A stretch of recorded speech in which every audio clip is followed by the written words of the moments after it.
உங்களுக்கும் எனக்கும் என்ன தேவையோ அது தெரிந்தால் போதும். தேவை இல்லாததை நீங்கள் தெரிந்து கொள்ள வேண்டிய அவசியமும் இல்லை. இங்க இதுதான் இப்ப பிரச்சனையே. கடைசி காலத்துல எல்லாம் தெரிஞ்சுக்கணும்னு நினைக்கிற ஒரு உலகம் இது, அறிவு பெருக்கத்தின் உலகம். கூகுளுக்குள்ள போனீங்கன்னா எல்லாத்தையும் படிக்க சொல்லுது. அது கொடுக்கும்போது எல்லாத்தையும் எடுக்கு. இப்ப நீங்க ஸ்டடீஸ்க்கு போறீங்க, படிக்க போறீங்க, 10வது வரைக்கும் சப்ஜெக்ட் காமனா இருக்கு. 11வது குரூப் பிரிக்கிறாங்க. சயின்ஸ் குரூப் இல்லையா, சயின்ஸ் குரூப் பிரிக்கிறாங்க. அப்புறம் வந்து பியூர் சயின்ஸ் பிரிக்கிறாங்க, மேத்ஸ் குரூப் பிரிக்கிறாங்க, அப்புறம் காமர்ஸ், ஒகேஷனல் குரூப் இப்படி பிரிக்கிறாங்க. அதுக்கப்புறம் உங்க ஃபீல்ட் அதுக்கு பின்னாடியே தான் போகுது. காமர்ஸ்னா எப்படி போயிடுறீங்க, பிகாம் கொள்ள போயிடுறீங்க, எம்காம் கொள்ள போயிடுறீங்க, சிஏ கொள்ள போயிடுறீங்க, இப்படி போயிடுறீங்க. ஒருவேளை பியூர் சயின்ஸ் அப்படியே டாக்டர், நீட் இப்படி போயிடுறீங்க. இப்ப நீங்க பியூர் சயின்ஸ்ல போனவங்க காமர்ஸ் பத்தி கவலைப்பட்டு இருக்கிறீங்களா? காமர்ஸ் பத்தி உங்களுக்கு தெரியணும்னு நினைச்சிருக்கிறீங்களா? நினைக்க மாட்டோம் இல்லையா? எக்கனாமிக்ஸ் பத்தி கவலைப்பட்டு இருக்கிறீங்களா?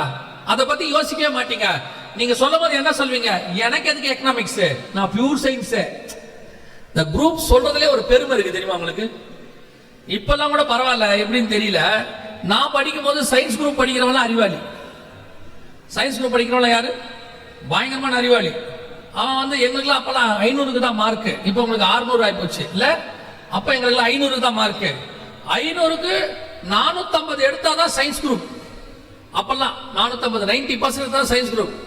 சயின்ஸ் குரூப் எடுத்தா அந்த குரூப்புக்கு பேரே அறிவாளிங்க குரூப். அவங்க எல்லாம் படிக்கிறவங்க. அவனுங்களும் அதே மாதிரி தான் நடந்துப்பானுங்க, யாருக்கிட்டையும் பேச மாட்டானுங்க. அவன் அப்பயே டாக்டர் ஆன மாதிரி இருப்பான் நம்ம கிட்ட. பாத்திருக்கீங்களா? இந்த காமர்ஸ் குரூப்னாலே அரட்டடிக்கிற குரூப். சொல்லும் போதே சொல்லுவாங்க, இந்த வாலிபால் விளையாடுறது பாருங்க, அது காமர்ஸ். வாலிபாலுக்கும் காமர்ஸ்க்கு என்ன சம்பந்தம் இருக்குது? நம்மள காமர்ஸ்னாலே வாலிபால் குரூப்னு வச்சிருவான். எங்களுக்கு சொல்ற அந்த காலத்துல. அப்போ இந்த சயின்ஸ் குரூப் எடுக்கிறவன் பயங்கர படிச்சவன். இந்த காமர்ஸ் நீங்க சிலர்லாம் கேட்பாங்க, பையன் என்ன குரூப் எடுத்துருக்கான், ஒகேஷனல், மார்க் கம்மியும். ஒகேஷனல் என்ன அர்த்தம்? மார்க் கம்மி. ஏன் நல்ல மார்க் எடுத்துட்டு ஒகேஷனல் போக கூடாதா? அதுவும் டீச்சரே வேற சொல்லுவாங்க, 450 எடுத்திருக்கிறேன், எதுக்கு காமர்ஸுக்கு போறேன், எனக்கு சயின்ஸ் பிடிக்காது, படி. எனக்கு தான் பிடிக்காதுங்கிறனே. நம்மளை கம்பல் பண்ணுவாங்க. 350 எடுத்தவளா சயின்ஸ் கேட்கறான், அவனுக்கு பிடிச்சிருக்கு கேட்கறான், அவன்கிட்ட கொடுங்க. நம்ம போய் 425 எடுத்துட்டு நம்ம போய் நின்ன உடனே உனக்கு என்ன குரூப், காமர்ஸ். இல்ல நீ சயின்ஸ் தான் எடுக்கணும். இல்ல மிஸ், எனக்கு சயின்ஸ் வராது. உனக்கு வரும்னு எனக்கு தெரியும். அது எப்படிதான் எனக்கு தான் வராதுன்னு எனக்கே தெரியுமே. அப்புறம் ஃபோர்ஸ் பண்ணி கையில கொடுத்துருவாங்க. நம்ம அப்பா அம்மா நம்ம பேச்ச என்ன கேட்டாங்க இல்லையா? டீச்சர் பேச்ச தான் கேட்பாங்க. கொடுத்துருவாங்க, நமக்கு படிக்க வராது. அப்புறம் ஃபர்ஸ்ட் மிட் டர்ம்ல ஹோட்டல்ல மார்க் குறைவா வரும். அதே டீச்சர் கூப்பிட்டு சொல்லும், 10th நல்லா தானே படிச்சேன், நான் தான் உனக்கு அப்பயே படிச்சு சொன்னேனே எனக்கு சயின்ஸ் வராதுன்னு. இப்படியே பாதிக்கப்பட்ட சமுதாயத்துல நானும் ஒருத்தன். சரியா? என்னைக்காவது நம்ம யோசிச்சிருக்கோமா, சயின்ஸ் எடுத்தேன், நான் இதுக்கப்புறம் காமர்ஸ் பக்கம் போறேன், தேவையில்லை, எனக்கு சயின்ஸ் பக்கம் போயாச்சு, இனி என் லைஃப் எதை பேஸ்ல இருக்குது, அந்த படிப்பு பேஸ்ல இருக்குது. ஆனால் அதை தவிர வேற எதை வேணாலும் எடுங்க, எல்லாத்த பத்தியும் தெரிஞ்சிருக்கணும் அப்படிங்கறத இடத்துக்கு இன்னைக்கு உலகம் வருது. எல்லாமே தெரிஞ்சிருக்கணும், எதை கேட்டாலும். அன்னைக்கு ஒரு பெரிய பிசினஸ் மேன், இந்தியாவிலேயே இல்ல உலகத்திலே பெரிய பிசினஸ் மேன், அவரை கூப்பிட்டு கேட்கிறாங்க, கிரிக்கெட்ல உள்ள ஒரு பெரிய ஜாம்பவான் பேரை சொல்லி, இவரை பத்தி நீங்க என்ன நினைக்கிறீங்க? சிம்பிளா சொன்னாரு, எனக்கு அவரை தெரியாதுன்னு. அந்த கேள்வி கேட்டவர் ரொம்ப ஷாக்கா சொன்னாரு, என்னது உங்களுக்கு இவரை தெரியாதா? எனக்கு தெரியாது, அவ்வளவுதான். அவரை தெரிஞ்சிருக்கணுன்ற அவசியம் எனக்கு. இப்ப இவரை கேள்வி கேட்டவரை பொறுத்த வரைக்கும், நீ என்ன இவ்வளவு பெரிய பணக்காரனா இருக்கிற, ஏன் உனக்கு இந்த கிரிக்கெட் பிளேயரை தெரியல? எனக்கு அவசியம் இல்லை. இப்போ நான் பெரிய பிசினஸ் மேன், இன்னொரு பிசினஸ் மேனை பத்தி கேட்டா எனக்கு தெரியும், எனக்கு இன்னொரு ஸ்போர்ட்ஸ் மேனை பத்தி கேட்டா தெரியாது. ஆனா தெரியாவிட்டால் நீ லாய்க்கில்லன்னு நினைக்கிற ஒரு சமுதாயம் தான் இன்னைக்கு இருக்கு. உன்னை எல்லாத்தையும் தெரிஞ்சிருக்கணும். பெற்றோரும் என்ன விரும்புறாங்க தெரியுமா? அத்தனையும் கொண்டு நம்ம மேல போடணும்னு விரும்புறாங்க. நீங்களும் இப்ப எந்த இடத்துக்கு வந்துட்டீங்கன்னா, எல்லா ஸ்டஃப்பும் எனக்கு தெரியணும். இப்பவும் சொல்றேன், உங்களுக்கு தேவையில்லாததை தெரிந்து கொள்வது குப்பைக்கு சமம். டஸ்ட்பின், அது தேவையில்லாத டஸ்ட்பின் உங்களுக்குள்ள இருக்கும். அது பொதுவா எதை பேஸ் பண்ணி இருக்கும் கேட்டீங்கன்னா, நாலேஜ் பேஸ் பண்ணி இருக்கும். உங்களுக்கு தேவையான நாலேஜ் தான் உங்ககிட்ட இருக்கணும். தேவையில்லாத நாலேஜ் அவசியம் இல்லை. பிசாசுடைய பெரிய தந்திரமே என்னன்னா, இந்த அறிவு உலகத்துல உன்னை மிரட்டி அல்லது உன்னை பயமுறுத்தி எல்லாத்தையும் தெரிஞ்சுக்கோ. உனக்கு எல்லாம் தெரிஞ்சாதான் வாழ்க்கையில முன்னேற முடியும். எல்லாம் தெரிஞ்சவனுக்கு ஆல் ரவுண்டர் அப்படின்னு ஒரு பேரு, அவனுக்கு ஒரு எல்லார் எதிரிலும் ஒரு மரியாதை இருக்கட்டும், தப்பு கிடையாது. அவனுக்கு அப்படி ஒரு டேலண்ட் இருக்குது, எல்லாம் தெரிஞ்சுக்கிறான். எனக்கு என்ன தேவையோ அதை நான் தெரிந்து வைத்திருக்கிறேன், அவ்வளவுதான். சச்சின் டெண்டுல்கருக்கு கிரிக்கெட் விளையாட தெரியும், அவ்வளவுதான். 10வது ஒரு 12வது தாண்டவே இல்லை, அதனால அவர் அதை பத்தி கவலைப்படவும் இல்லை. இப்ப நம்ம சச்சின் டெண்டுல்கர் குவாலிபிகேஷன் கேட்கிறோமா, எவ்வளவு செஞ்சுரி அடிச்சான்னு கேட்கிறோமா? எது அவருக்கு வருமோ அதைத்தான் நாம் தெரிந்து கொள்கிறோம். இன்னைக்கு உலகம் ஒரு இச்சிக்கப்படத்தக்கதான உலகத்துல இருக்குது. உன்னை அப்படியே கொண்டு போய் ஒரு இடத்துல டம்ப் பண்றாங்க, நீ அங்கதான் you must be very careful. அதை எடுக்கும் போதுதான் உன் வீழ்ச்சி ஆரம்பிக்கிறது. எல்லாத்தையும் பார்க்கறதுக்கு எல்லாத்தையும் நான் விரும்புறதெல்லாம் செய்யணும், செய்யக்கூடாது. தேவையில்லாதது உனக்கு தேவையில்லாததுதான், அது உன் வாழ்க்கையில் அவசியம் இல்லை. உன் வாழ்க்கைக்கு தேவையில்லாத விஷயம் விட்டுறணும், அவ்வளவுதான். போட்டு அப்படி இப்ப என்ன ஆயிடுச்சு, இந்த ஜெனரேஷன் அறிவு பெருக்கத்தின் ஜெனரேஷனா இருக்கிறதுனால இதுக்கு தனக்கு எது தேவைன்னே தெரியல. இன்னைக்கு எல்லாருமே எப்படி டிசைட் பண்றாங்க சில விஷயத்தைன்னு கேட்டீங்கன்னா, இதாண்டா ஃபியூச்சர், இத படிச்சாதான் ஃபியூச்சர். நான் படிக்கும் போது சொன்னாங்க சிவில் மெக்கானிக்கல், அந்த காலத்துல மெக்கானிக்கல் இன்ஜினியரிங் பயங்கரமான ஃபேமஸ், மெக்கானிக்கல் இன்ஜினியர் தான் ஃபியூச்சர் அப்படின்னாங்க. நான் படிச்சு முடிக்கிறதுக்குள்ள மெக்கானிக்கல் போய் கம்ப்யூட்டர் வந்துருச்சு, ஐடி வந்துருச்சு. அதுக்கப்புறம் எல்லாம் ஐடினாங்க. அதுக்கப்புறம் பாத்தீங்கன்னா இது வந்துருச்சு ஏஐ டெக்னாலஜி.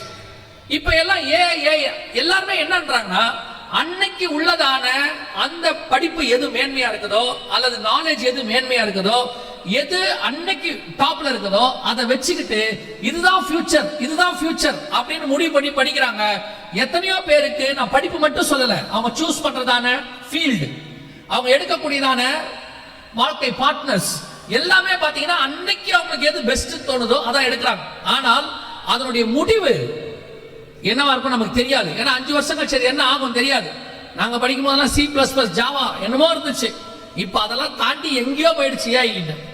அப்ப நம்ம எதை பேஸ் பண்ணி எதன் அடிப்படையில் சூஸ் பண்ணோம்னு கேட்டீங்கன்னா, நம்முடைய காலங்கள் அவருடைய கரத்தில் வரையப்பட்டிருக்கிறது.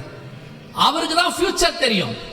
அவர் என்ன ஃபியூச்சர் உனக்கு வச்சிருக்கிறாரோ அதன் அடிப்படையில் தான் நீ செலக்ட் பண்ணணும் எல்லாவற்றையும். உன்னுடைய லைஃபா இருக்கட்டும், உன்னுடைய கேரியராக இருக்கட்டும், உன்னுடைய அகாடமிக் சைடாக இருக்கட்டும், வாட் எவர் இட் இஸ், நீ உனக்கு எது பிடிக்கும், உன் சுத்தி இருக்கிறவங்களுக்கு எது பிடிக்கும். சில நேரத்தில் உன்னை எமோஷனல் ஒன்று செய்வாங்க. உன்னை சுத்தி இருக்கிறவங்க என்ன பண்ணுவாங்க, ஒரு எமோஷனலா உன்னை வந்து டார்ச்சர் பண்ணுவாங்க. எப்படி டார்ச்சர் பண்ணுவாங்கன்னா, நான் தான் படிக்கல, நீயாவது சரி படிக்கலாம், படிக்க கூடாதுன்னு சொல்ல, கண்டிப்பா படிக்கணும். அதுக்கு அவர் ஒண்ணு சொல்லுவாரு, நான் இன்ஜினியர் ஆகணும்னு ஆசைப்பட்டேன். உன்னையும் அவர் ஆசைப்பட்டதுக்கு அவராலேயே முடியலையே. இல்ல புரியுதா உங்களுக்கு? நான் இப்போ உங்களுக்கு என்ன சொல்றேன், அப்பா அம்மாவை ஏத்து பேசுங்க, அந்த அந்த இடத்துக்கே நான் வரல, தப்பா எடுத்துறாதீங்க. காட் உங்களுக்கு என்ன சொல்றாரோ அதை செய்யுங்க, அதுதான் உங்க ஃபியூச்சர். எனக்கு ரொம்ப பைபிள்ல ஒரு 4000 வருஷத்துக்கு முன்னாடி ஒரு பெண்ணுக்கு இருந்த உரிமையை பாருங்க, எனக்கு ரொம்ப ஆச்சரியமா இருந்துச்சு. ஆதியாகமத்தின் புஸ்தகம் 24ஆம் அதிகாரத்துல ரெபேக்கால பார்த்து ஒரு கேள்வி கேட்கிறாங்க. ரெபேக்காலை பார்த்து 57வது வசனம் 58 வாசிங்க பாப்போம். ஆதியாகமம் 24 57 58 வாசிங்க. அப்பொழுது அவர்கள் பெண்ணை அழைத்து அவள் வாய்ப்பிறப்பை கேட்போம் என்று நல்லா யோசிச்சு பாருங்க. 4000 வருஷத்துக்கு முன்னாடி ஒரு பெண்ணை கூப்பிட்டு நீ இந்த மனுஷனோட டிசிஷன் எடுக்கிறதுக்கு அவளுக்கு ஒரு சான்ஸ் கேட்கிறாங்க, நீ இந்த மனுஷனோட போகிறாயா? இது இன்னைக்கு சாத்தியமான்னு பாருங்க. இன்னைக்கு சாத்தியமா? கொஞ்சம் அந்த வசனத்தை யோசிச்சு பாருங்க. 4000 years back இதே இந்தியால ஒரு 100 வருஷத்துக்கு முன்னாடி பெண்களுக்கு படிக்கிறதுக்கு இங்க என்ன கிடையாது, உரிமை கிடையாது. ஒரு 150 வருஷத்துக்கு முன்னாடி அவங்களுக்கு தனியா வெளியே போறதுக்கு உரிமை கிடையாது. இன்னைக்கும் பல நாடுகள்ல கிடையாது. ஆனா இந்த பரிசுத்த வேதாகமம் ஆணும் இல்லை பெண்ணும் இல்லை, ஆணும் பெண்ணுமாக சிருஷ்டித்தார் இருக்கு. God gave, ஆண்டவர் சகலருக்கும் சம உரிமையை கொடுக்கக்கூடியதான மிக முக்கியமான ஒரு தேவன். 4000 வருஷத்துக்கு முன்னாடி ரெபேக்காலை பார்த்து ஒரு கேள்வி கேட்கிறாங்க. ஒரு திருமண காரியத்துல இந்த மனுஷனோட கூட போகிறாயா, திருமணம் பண்ணிக்க சம்மதமா அப்படின்னு கேட்கிறாங்க. இந்த 4000 வருஷத்துக்கு முன்னாடி கேட்டதான் இருக்கிறதுல நான் ரொம்ப ஆச்சரியப்படுது அந்த பெற்றோருக்கு இந்த குணாதிசயம். ஆனால் அதுக்கு ரெபெக்காளுடைய பதில் அடுத்து வாசிங்க. என்று கேட்டார்கள். நீங்கள் என்ன சொல்லுவீங்க? அந்த மனிதனோடு கூட போகிறாயா என்றால் என்ன சொல்லுவீங்க? இன்னைக்கு நீங்க ரெபெக்காலா இருந்தா என்ன சொல்லுவீங்க? நான் சொல்றேன். முதல்ல ஈசாக்குடையதான ப்ரொஃபைல் அனுப்ப சொல்லுங்க. அவர் யாரோ என்னமோ, அவருக்கு 40 வயசுன்னு வேற சொல்றீங்க. ஏன்னா கல்யாணம் ஆகும்போது ஈசாக்கு 40 வயசுன்னு 40 வயசுன்னு சொல்றீங்க. என்ன வேலை பார்க்கறாரு தெரியல, சவுப்பா கருப்பான்னு தெரியல, முன்மண்டையில முடி இருக்கான்னு தெரியல. எதுக்கும் அந்த ஆளுடைய ப்ரொஃபைல ஒரு தடவை அனுப்புங்க. என்ன பண்ணுவீங்க? ஜோமன்ட்டு சொல்றேன். ஏன் ப்ரொஃபைல பார்த்துட்டு ஜோம் பண்றீங்க? பார்க்காமே ஜோம் பண்ண என்ன? அது ஒத்து வராது. நம்ம பையன் இருக்கான் பாருங்க, ஃபர்ஸ்ட் கிரைட்டீரியா சொல்லிடுவான். இவ்வளவு உயரத்துல வேணும், இந்த கலர்ல வேணும். ஒரு பையன் எங்கிட்ட சொன்னான், எங்கிட்ட இல்ல இன்னொரு புள்ளியக்காரர்கிட்ட வந்து கேட்டானா, பொண்ணு எப்படா இருக்கணும்? சுண்டுனா ரத்தம் வர மாதிரி இருக்கணும். அப்ப அவர் சொன்னாரா, அப்படியே சர்ச்சு வாசலுக்கு வெளியே போ, நிறைய பேர் குஷ்டரோகத்துல உட்காந்துருக்காங்க, ஏதாவது ஒரு பொண்ணை பார்த்து கூட்டிட்டு போனாரு. என்ன பாஸ்டர் இப்படி சொல்றீங்க? அவங்களுக்கு தான் சுண்டுனா ரத்தம் ஒரு புண்ணுல இருந்து, பொண்ணை கூட்டு போய் சுண்டவா போற அப்படின்னு கேட்டாரு. ஸ்பிரிச்சுவலா தேடணும்ல, அதுக்கு சொல்லியிருக்கிறாரு அவர். அப்போ இன்னைக்கு உள்ள பையனை தான் என்ன செய்வான்? முதல்ல ப்ரொஃபைல் அனுப்பிடுங்க, எல்லாம் பார்ப்பான். பொண்ணு நான் பிஏ, பொண்ணு பிஏ, நான் எம்ஏ, ஓகே சோத்திரம் பிரைஸ் தலாட். நான் 5.8, பொண்ணு 5.4 பிரைஸ் தலாட், ஹல்லேலூயா. நான் கொஞ்சம் மாநேரம், பொண்ணு செக்கச்சவேர், ஹல்லேலூயா. நான் அமெரிக்கா போலான் இருக்கேன், பொண்ணு யூகேல இருக்கு, பிரைஸ் தலாட். நெடுநாள் காத்தத்தல் இருதயத்தை இழைக்க பண்ணும், விரும்பினது வரும்போது ஜீவ விருட்சம் போல இருக்கும். ஆனா உடனே சொன்ன அவமானம் கொடுத்தவன சொல்லுவான், ஒரு 3 days கொடுங்க ஜோமன்ட்டு சொல்றேன். இதுக்கப்புறம் அவன் ஜோம் பண்ணா என்ன வரும்? கரெக்டா 3 நாளைக்கு போனவன் 1.5 நாள்லயே வருவான். கர்த்தர் பேசிட்டார். கர்த்தர் இப்ப அவங்கிட்ட தான் உடனே பேசுறாரு, நமக்கெல்லாம் கொஞ்சம் டிலே ஆகுது. கர்த்தர் பேசிட்டார். என்னடா பேசினாரு? அந்த பொண்ணை கல்யாணம் பண்ணிக்க சொல்லிட்டாரு. பார்க்காம அது முடியாது. ரெபெக்கால பாருங்க, டிசிஷன். இன்னைக்கும் சொல்றேன், இந்த காட்ஸ் டிசிஷன், தேவனுக்குள்ளாக இருந்து எடுக்கிற முடிவு ரொம்ப இம்பார்ட்டன்ட். நீங்கள் உங்கள் எதிர்காலத்தை கர்த்தருக்குள்ளிருந்து நிர்ணயிக்க வேண்டும். பல நேரங்களிலே நீங்கள் எதன் அடிப்படையில் நிர்ணயிக்கிறீங்க நான் உங்களுக்கு சொல்றேன். ஆதியாகமத்தின் புஸ்தகம் 3ஆம் அதிகாரத்தை வாசிங்க. ஆதியாகமத்தின் புஸ்தகம் 3ஆம் அதிகாரம் அந்த 6வது வசனம் திருப்பி வாசிங்க. அப்பொழுது ஸ்திரீயானவள், அந்த விருட்சம் புசிப்புக்கு நல்லதும் பார்வைக்கு இன்பமும் புத்தியை தெளிவிக்கிறதற்கு இச்சிக்கப்படத்தக்க விருட்சமுமா இருக்கு. இப்ப இந்த விருட்சம் எல்லாம் இருக்கு. இந்த விருட்சம் எங்க இருந்துச்சு தெரியுமா? அது ரொம்ப முக்கியம், ரொம்ப இம்பார்ட்டன்ட். அதுதான் வீழ்ச்சிக்கு காரணம். வாசிங்க 3ஆம் அதிகாரம் 3ஆம் வசனம் வாசிங்க.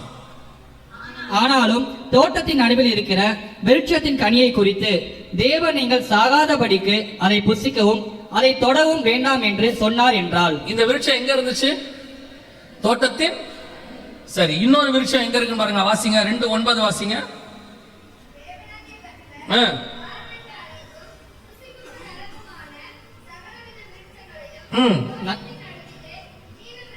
தோட்டத்தின் நடுவில் ஜீவ விருட்சத்தையும். ஜீவ விருட்சம் எங்க இருக்குது? தோட்டத்துக்கு நடுவுல. இந்த வீழ்ச்சி இச்சிக்கப்படத்தக்க விருட்சம் அது எங்க இருக்குது? அது எங்க இருக்கு? அதுவும் நடுவுல தான் இருக்குது. 3ஆம் அதிகாரம் 3ஆம் வசனம் திருப்பி வாசிங்க பாப்போம். ஆனாலும் தோட்டத்தின் நடுவில் இருக்கிற விருட்சத்தின் கனியை குறித்து தேவன் நீங்கள் சாகாதபடிக்கு அதை புசிக்கவும் அதை தொடவும் வேண்டாம் என்று சொன்னார் என்றார். நல்லா கவனிச்சுக்கொள்ளுங்க. இந்த விருட்சமும் எங்க தான் இருக்குது? நடுவுல தான் இருக்குது. அந்த விருட்சமும் எங்க தான் இருக்குது? நடுவுல தான் இருக்குது. இப்ப பிரச்சனையே என்னன்னா, இந்த 2 விருட்சத்தையும் பார்க்கும்போது ஒரு விருட்சம் பார்வைக்கு இன்பம், புத்தியை தெளிவிக்கிறதுக்கு இச்சிக்கப்படத்தக்கதா இருக்குது. இன்னொரு விருட்சம் ஜீவ விருட்சம். இத பத்தின எந்த டிஸ்கிரிப்ஷன், வர்ணிப்பு பைபிள்ல இல்ல. எப்படி இருக்கும்னு ஜீவ விருட்சத்தை பத்தி இல்ல. 2ஆம் அதிகாரத்திலையும் இல்ல, 3ஆம் அதிகாரத்திலையும் இல்ல. வெளிப்படுத்தல் 2ஆம் அதிகாரத்துல ஜீவ விருட்சத்தை பத்தி இருக்கு, அங்கேயும் இல்ல. எங்கேயுமே ஜீவ விருட்சம் எப்படி இருக்கும் அப்படின்னு இல்லவே இல்லை. ஆனா உங்களை வீழ்த்த பண்ணுகிற விருட்சம் இருக்கே, நன்மை தீமை அறியத்தக்க கனி, அது எப்படி இருக்கும்னு பைபிள் சொல்லுது. பார்வைக்கு இன்பமும் புசிப்புக்கு நல்லதும் புத்தியை தெளிவிக்கிறதுக்கு இச்சிக்கப்படத்தக்கதாக இருக்கிறது. 2 விருட்சமும் பக்கத்துல பக்கத்துல தான் இருக்குது. இதுதான் டேஞ்சர். இப்போ இதுதான் இருக்கிறதுல டேஞ்சர். உங்களுக்கு கர்த்தர் வச்சிருக்கிற ஜீவ விருட்சமும் அங்கதான் இருக்குது. உங்களை விழ பண்ணுகிற இச்சிக்கப்படத்தக்க விருட்சமும் எங்க இருக்குது? அங்கதான் இருக்கு. விருட்சம்னா மரம், நல்லா தெரிஞ்சுக்கோங்க. விருட்சம்னா மரம். ரெண்டு மரமும் பக்கத்துல பக்கத்துல இருக்குது. ஒன்னு காட்ஸ் வில், உங்களுக்காக கர்த்தர் வச்சது சாப்பிடணும். இன்னொன்னு சாப்பிடக்கூடாது, காட் உங்களுக்கு அது வேணான்னு சொல்றது. காட் விளக்கின கனியும் காட் கொடுக்கிற கனியும் பக்கத்துல பக்கத்துல தான் இருக்கும், ரொம்ப டிஸ்டன்ஸ்ல இருக்காது. இங்கதான் நான் சொன்ன பாருங்க, டிசிஷன் எடுக்கிற வேலைன்னு ஒண்ணு இருக்குது. இதுதான் கர்த்தர் உங்ககிட்ட கொடுத்திருக்கிறாரு. ரெபேக்காளுக்கு அந்த டிசிஷன் எடுக்கிற அந்த அத்தாரிட்டி இருந்துச்சு. உங்ககிட்டயும் கர்த்தர் அதுதான் எதிர்பார்க்கிறார். ரெண்டு வருஷம் பக்கத்துல இருக்கும் ஒண்ணு, ஆனா பார்க்கிறதுக்கு அட்ராக்டிவா இருக்கும். பொதுவா நீங்க நானும் எதை வச்சு நம்ம செலக்ட் பண்ணுவோம் அப்படின்னு கேட்டீங்கன்னா, இப்போ ஒரு உதாரணத்துக்கு சொல்றேன். இந்த இதுக்கு ஒத்த காரியம் இருக்கு. ஆதியாகமத்தின் புஸ்தகம் 13ஆம் அதிகாரத்துல ஆபிரகாமும் லோத்தும் போறாங்க. லோத்து போகும்பொழுது ஆபிரகாம் லோத்தை பார்த்து சொல்லிட்டாரு, உனக்கு முன்னாடி எல்லாம் ஓபனா இருக்கு, நீ எதை வேணாலும் செலக்ட் பண்ணிக்கோ அப்படின்ட்டாரு. 11வது வசனம் வாசிங்க, 13:11. அப்பொழுது லோத்து யோர்தானுக்கு அருகான சமபூமி முழுவதையும் தெரிந்து கொண்டு கிழக்கே பிரயாணப்பட்டு போனான். இப்படி அவர்கள் ஒருவரை ஒருவர் விட்டு பிரிந்தார்கள். 10வது வசனம் வாசிங்க, மன்னிக்கணும் 10. அப்பொழுது லோத்து தன் கண்களை ஏறெடுத்து பார்த்து யோர்தான் நதிக்கு அருகான சமபூமி முழுவதும் நீர்வளம் பொருந்தி இருக்கிறதாக கண்டான். சோதோமையும் கோமோராவையும் அழிக்கும் முன்னே சோவாருக்கு போகும் வழி மட்டும் அது கர்த்தருடைய தோட்டத்தை போலவும் எகிப்தின் தேசத்தை போலவும் இருந்தது. சோதம் எப்படி இருந்துச்சா பார்க்கிறதுக்கு? கர்த்தருடைய தோட்டத்தை போல, எகிப்தை போல நீர்வளம் மிக்கதாக. லோத்து பார்க்கும் போது அட்ராக்டிவ், தி பெஸ்ட், இதாய சூப்பர் இடம், நம்ம வாழ்றதுக்கு நல்ல இடம் அப்படின்னு டிசைட் பண்றாங்க. ஆனால் அடுத்து 13ஆம் அதிகாரத்துல திருப்பி ஆண்டவர் ஆபிரகாமை பார்த்து ஒரு வார்த்தை சொல்றாரு. 14வது வசனத்துல, லோத்து ஆபிரகாமை விட்டு பிரிந்த பின்பு கர்த்தர் ஆபிரகாமை நோக்கி, உன் கண்களை ஏறெடுத்து நீ இருக்கிற இடத்தில் வடக்கையும் தெற்கையும் கிழக்கையும் மேற்கையும் நோக்கி பார். நீ பார்க்கிற இந்த பூமி முழுவதையும் நான் உனக்கும் உன் சந்ததிக்கும் என்றென்றைக்கும் தருவேன். இப்ப ஆபிரகாம் பார்க்கிற பூமியை பத்தி அங்க இல்ல, அது எப்படி இருக்கும்னு தெரியாது. ஆனா கானான் எப்படி இருக்கும்னு தெரியாது. லோத்து பார்க்கிற பூமி நீர்வளம் முக்கியது. லோத்து பார்த்த பூமி சோதம் அழியறதுக்கு முன்னாடி எகிப்தை போல, தேவனுடைய தோட்டத்தை போல பயங்கர அட்ராக்டிவ். ஆனா ரெண்டும் பக்கத்துல பக்கத்துல தான் இருக்குது. ஒன்னு கானான் இஸ்ரேல், இன்னொன்னு சோதோம். ரெண்டும் இருக்கு, ஆனா சோதோம் பார்க்கிறதுக்கு அட்ராக்டிவா இருக்கு, கானான் பார்க்கிறதுக்கு ஒண்ணுமே அங்க இல்ல. பிரச்சனை என்னன்னா, சோதோமுக்கு உள்ள போனா அழிவு, ஜனங்க மோசமானவங்க. கானானுக்கு உள்ள போனா பாலும் தேனும் ஓடுகிற தேசம். வெளியிருந்து பார்க்கும்போது நீ எதை வச்சு டிசைட் பண்ற, நீ டிசிஷன் எடுக்கிறது எதை பேஸ்ல இருக்கு, அதான் ரொம்ப இம்பார்ட்டன்ட். வெளியிருந்து பார்க்கும்போது அட்ராக்டிவ், நல்லா இருக்குது. நான் சொல்வது வெறும் உன் வாழ்க்கை பார்ட்னரை தேர்ந்தெடுக்கிறதை பத்தி சொல்லவே இல்லை.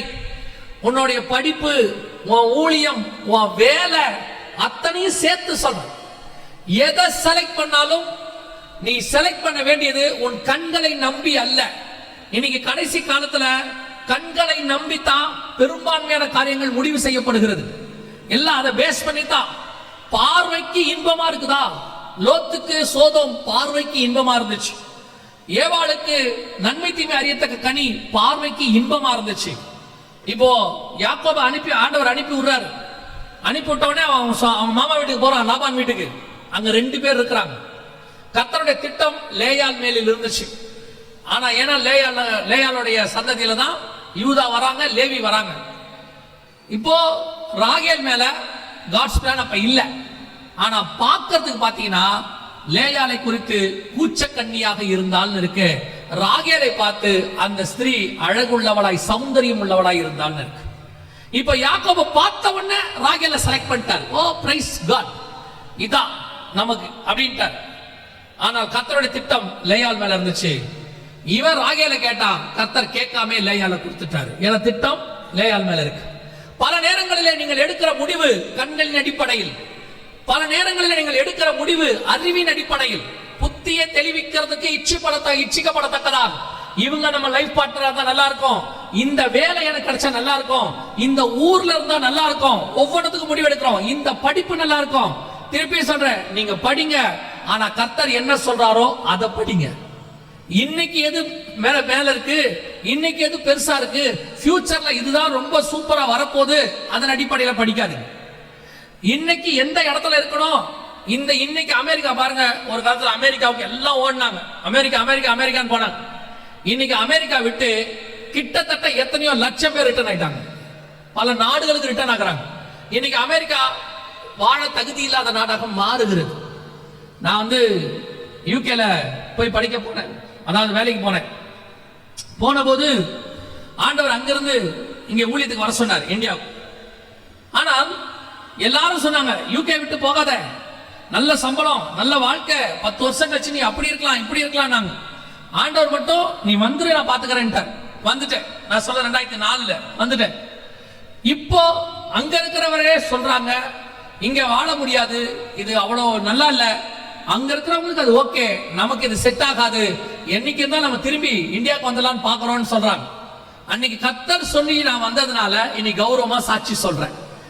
இல்லைன்னா நான் என்ன சொல்லுவேன்னா விரட்டி அடிச்சு நானும் ஓடி வந்திருப்பேன். ட்ரம்ப் மாதிரி ஒரு ஆள் வந்தா சரியா போயிடும். கவனிச்சு கொள்ளுங்க, கண்களை வைத்து புத்தியை வைத்து எதையுமே செலக்ட் பண்ணாதீங்க, டிசிஷன் எடுக்காதீங்க. அதுக்கு பின்னால் ஒரு டிராபேக் இருக்கும், டிஸ்அட்வான்டேஜ் இருக்கும். எப்பவுமே தேவனை வச்சு டிசைட் பண்ணணும். கர்த்தருடைய திட்டம் என்னன்னு ஆண்டவர்கிட்ட கேட்கணும். நான் இந்த வேதத்தை வச்சு சொல்றேன், கர்த்தர் கொடுக்கிறது பார்வைக்கு இன்பமா இருக்குமான்னு சொல்ல முடியாது, ஆனால் நிச்சயம் அதுக்குள்ள ஜீவன் இருக்கும். கர்த்தர் கொடுக்கறதுல நீங்க விரும்புறபடி அது இருக்குமான்னு தெரியாது, ஆனால் அதுல உங்களுக்கான ஃபியூச்சர் இருக்கும், அதுக்குள்ளதான் உங்க ஃபியூச்சர் இருக்கும். டிசிஷன் அப்படி எடுங்க. சிலர்லாம் பார்த்த உடனே செலக்ட் பண்ணிடுறான், பார்த்த உடனே பஸ் ஸ்டாண்ட்ல நிக்கிறான், பார்த்த உடனே செலக்ட் பண்ணிடுறான். இதுதான் தேவ சித்தம். எப்படி சொல்றேன், நானும் ப்ளூ சட்டை அதுவும் ப்ளூ சட்டை, 2 ப்ளூ சட்டை போட்டா தேவ சித்தம்ன்றான். இன்னைக்கு அதான் தேவ சித்தம். வேற ஒரு தேவ சித்தத்துக்கு வேற எதுவுமே கேட்க வேண்டியதே இல்லை, ஜோம் பண்ண வேண்டிய அவசியமே இல்லை. சிலர்லாம் சொல்றாங்க நான் போனேன் அந்த கோர்ஸ் நான் கேட்காமலேயே கொடுத்துட்டாங்க. கேட்காமலேயே ஆண்டவர் தான் கொடுக்கணும்னு இல்ல, பிசாசும் கொடுக்கும். பிசாசு கூட்டு போய் என்ன பண்ண, ஆண்டவர்கிட்ட மலைக்கு மேல நிறுத்தி என்னை தாழ விழுந்து பணிந்து கொண்டால் எல்லாவற்றையும் நான் உனக்கு ஏசுநாதர் கேட்டாரா, அவனை எனக்கு ஏதாவது தாப்பான்னு கேட்டாரா? பாருங்க, எல்லா ஆசீர்வாதமும் கர்த்தரிடத்திலிருந்து வருகிறது இல்லை. கர்த்தர் ஆசீர்வதிக்கிறார் இல்லைன்னு சொல்லல, ஆனா எல்லா ஆசீர்வாதமும் எங்க இருந்து வரல, கர்த்தரிடத்திலிருந்து வருகிறது இல்லை. ரொம்ப கேர்ஃபுல்லா இருந்து கொள்ளணும். இன்னைக்கு உன்னுடைய வீழ்ச்சிக்கான முதல்ல காரணம் என்ன அப்படின்னு கேட்டா, உன்னுடைய டிசிஷன். எதன் அடிப்படையில் நீங்கள் தீர்மானிக்கிறீர்கள், எதன் அடிப்படையில் உங்க செலக்ஷன் இருக்கு. உங்க அறிவை பேஸ் பண்ணாதீங்க. நீங்க சில நேரங்கள்ல சிலருடைய அறிவை பேஸ் பண்ணுவீங்க. அவங்கள கேட்டேன், இவங்கள கேட்டேன், எல்லாரும் ஆலோசனை சொன்னாங்க, யார் வேணாலும் சொல்லட்டும். அதிசயமான ஆலோசனை கர்த்தர் ஒருத்தர் மேல உட்கார்ந்து இருக்கிறார், வண்டர்ஃபுல் கவுன்சிலர். அவர் என்ன சொல்றாருன்னு பாரு. அவர் சொல்லுகிறபடி ஒரு முடிவு எடுங்க, அந்த முடிவு உங்க வாழ்க்கையில் மிக நல்லதாக இருக்கும்.